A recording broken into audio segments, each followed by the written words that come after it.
Hello friends, welcome to our next video. In this video we have covered the topic that is what is risk management and ये question guys हम लोगों को 5 marks में exam में आया हुआ है। तो वीडियो को स्टार्ट करने से पहले गाइज आप लोगों से एक दरख्वास्त है कि हम लोग हमारे चैनल पर 69.6% ऐसे लोग आते हैं जो लोग वीडियोस को तो देखते हैं बट चैनल को सब्सक्राइब नहीं करते।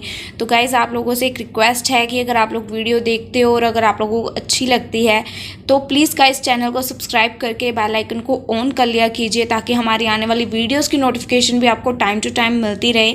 ये ना हो कि वीडियो अपलोड आज हो रही है और आपको 2 हफ्ते बाद मिल रही है, आपके एग्ज़ाम्स जा चुके हैं तो उसका कोई फ़ायदा नहीं होगा, ना ही आपको और ना ही हमको। तो प्लीज़ गाइज चैनल को सब्सक्राइब करके बेल आइकन को ऑन कर लिया कीजिए। ठीक है जी, तो चलिए आज की हमारी वीडियो को स्टार्ट करते हैं। That is what is risk management. What is risk management में क्या है, आपको इसके में बेसिकली रिस्क के ऊपर लिखना है। रिस्क आपको बेसिकली पता है कि क्या होता है। ठीक है, देखिए फर्स्ट लाइन यही लिख रखी है, everyone knows what is risk. सबको पता है कि रिस्क क्या होता है।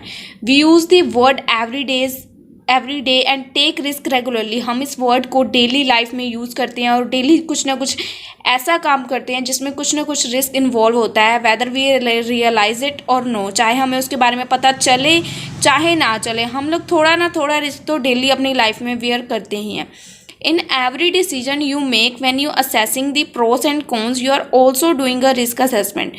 जब आप लोग कोई भी डिसीजन लेते हो, in every decision you make you are assessing, आप लोग उसके pros और cons मतलब उसके लाभ और उसके हानियाँ, एडवांटेजेस एंड डिसएडवांटेजेस दोनों देखते हो।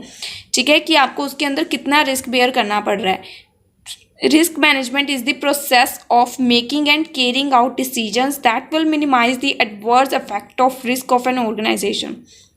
जो रिस्क मैनेजमेंट है वो आपके लिए एक काम करती है प्रोसेस मेकिंग का, जो कि carrying out decision that will, जो कि आपका मिनिमाइज कम से कम करती है आपके रिस्क को। रिस्क मैनेजमेंट आपके रिस्क को मैनेज करती है, जितना हो सके आपके रिस्क को कम करती है कि आपको रिस्क कम से कम फेस करना पड़े। The adverse effect of the risk can be objective और quantifiable like insurance premium. Adverse effect क्या हो सकता है रिस्क का, जैसे देखिए इंश्योरेंस प्रीमियम हो गया। एडवर्स इफेक्ट दैट मीन्स कुछ लोग रिस्क का नाजायज़ फ़ायदा उठाते हैं, गलत फ़ायदा उठाते हैं कि रिस्क है इस चीज़ के ऊपर। जैसे किसी बंदे ने इंश्योरेंस प्रीमियम के लिए ऐसा कर देते हैं कि इंश्योरेंस प्रीमियम पॉलिसी करवा ली, अब ये रिस्की है, आप लोग हो भी सकता है नहीं भी हो सकता, जानबूझ के यहाँ मरने का ड्रामा कर लिया क्लेम लेने के लिए, क्लेम करने के लिए कॉस्ट को। ठीक है, subjective and difficult to quantify such as damage to reputation और डिक्रीज प्रोडक्टिविटी। अपनी प्रोडक्टिविटी को डिक्रीज करने के लिए जैसे अपने फायर अक्कर कर दी गोडाउन में ताकि उनको कम से कम पैसे लोगों के चुना, मतलब इसका एडवर्स इफेक्ट भी होता है, लोग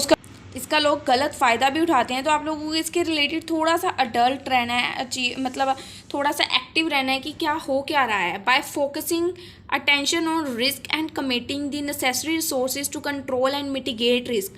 आपको इसके ऊपर प्रॉपर अपना फोकस अटेंशन देनी है रिस्क जो कमिट हो रहा है, और नेसेसरी जो इसके रिसोर्सेज हैं जो इसको कंट्रोल करने के लिए चाहिए, रिस्क को मिटिगेट करने के लिए जो रिसोर्सेज चाहिए वो अवेलेबल होने चाहिए। A business will protect itself from uncertainty. अब बिजनेस जो है वो खुद को प्रोटेक्ट कर सकता है किसके, अनसर्टेनिटी, जो कि आपको पता नहीं है, वो हो भी सकती है नहीं भी हो सकती। रिड्यूस कर सकता है अपनी cost and increase the livelihood of business continuity and success, और अपनी बिजनेस की सक्सेस को कंटिन्यू कर सकता है, बढ़ा सकता है। ठीक है, a risk exist where there is an opportunity for a profit और अ लॉस। रिस्क कहाँ एग्जिस्ट करता है, जहाँ पे आपको प्रॉफिट या लॉस होने की अपॉर्चुनिटी है, या तो आपको लॉस होगा या तो आपको प्रॉफिट होगा, तो वहाँ रिस्क एग्जिस्ट करता है। प्रोबेबिलिटी क्या है आपको रिस्क के अंदर, या तो वो रिस्क हो सकता है या तो वो चीज़ हैपन हो सकती है या नहीं हो सकती। Probability is the likelihood of an event occurring and severity is the event and cost of resulting cost, कि आपको लॉस हो सकता है, इसका रिजल्ट निकल सकता है कि वो चीज़ अगर हैपन हो गई, रिस्क आपको हो गया, आपने रिस्क एक बार में ले लिया बट आपको उसके ऊपर लॉस हो गया, तो आप लोग उसको कैसे हैंडल करने वाले हो। इन बोथ टर्म्स रिस्क में be broken down into 2 categories में रिस्क को इन्होंने शो किया है। एक होता है प्योर रिस्क, दूसरा होता है speculative risk.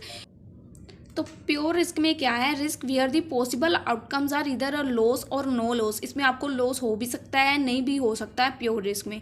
It include things, इसमें कौन कौन से थिंग्स इंक्लूड है, जैसे फायर से लॉस हो गया, फायर लगी कंपनी में लॉस हो गया।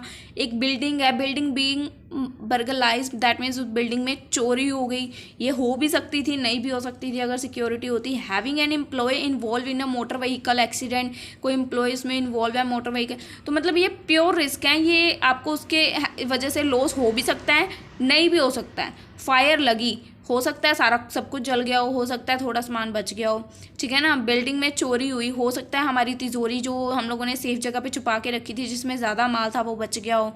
हैविंग एन एम्प्लॉय इन्वॉल्व है मोटर व्हीकल एक्सीडेंट हुआ, हो सकता है उसमें आपको चोट ना लगी हो, ठीक है, हो भी सकता है, लॉस नहीं भी हो सकता है। सेकेंड है स्पेक्यूलेटिव रिस्क। स्पेक्यूलेटिव रिस्क में क्या है, risk where the possible outcomes are either a loss या प्रॉफिट। इसमें आपके इधर आउटकम्स क्या है, या तो आपको लॉस होगा या प्रॉफिट होगा। It include things like stock market investments and business decision, जैसे आप लोगों ने स्टॉक मार्केट में इन्वेस्टमेंट करी या कोई बिजनेस डिसीजन लिया such as new product lines में या न्यू लोकेशन वगैरह, आप लोगों ने कहीं पे भी इन्वेस्ट करा, ठीक है, तो आपका उसके आउटकम्स क्या आते हैं, या तो आपको वहाँ पे लॉस भी फेस करना पड़ सकता है या आपको वहाँ पे प्रॉफिट फेस करना पड़ सकता है। इसमें सिंपल है, ठीक है, बट इसमें आप लोगों को कुछ चेंज था, ये प्योर रिस्क था, ये स्पेक्यूलेटिव रिस्क है। ये 2 पॉइंट्स थे हमारे रिस्क मैनेजमेंट से रिलेटेड। ये था हम लोगों का topic what is risk management. 5 marks में क्वेश्चन बहुत बार आया हुआ है गाइज एग्जाम में, तो आई होप आप लोगों को ये टॉपिक क्लियर होएगा गाइज। मिलते हैं नेक्स्ट वीडियो में, बाय बाय।